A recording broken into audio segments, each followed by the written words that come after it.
Comme la géothermie c'est plutôt invisible, on a besoin de beaucoup de petites mains finalement pour arriver à communiquer sur cette énergie.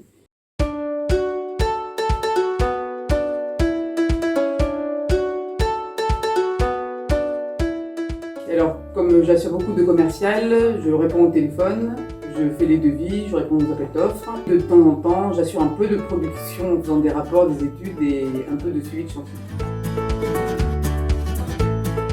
C'est une énergie renouvelable qui est exploitée depuis longtemps, parce que mon papa a chauffé la maison qu'on a construite en 1985 avec de la géothermie, donc déjà je baignais là-dedans. Je chauffe avec la géothermie, et pour moi c'est une énergie d'avenir, et actuellement dans mon chiffre d'affaires c'est 25%.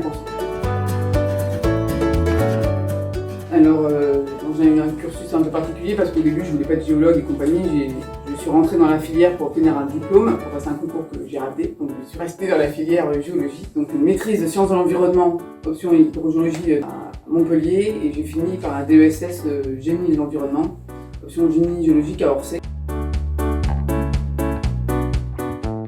Donc pour un petit centre d'hébergement, le client m'a appelé fin novembre, on a enclenché l'étude de faisabilité, bibliographique, papa, des demandes de subvention, et on fait les forages en février. Donc là c'est plus rapidos. Et puis il y a des projets qui durent depuis 4 ou 5 ans, entre les études de faisabilité, les demandes de subvention, les forages d'essai, les prises de décision, et enfin la création des ouvrages supplémentaires et la mise en exploitation.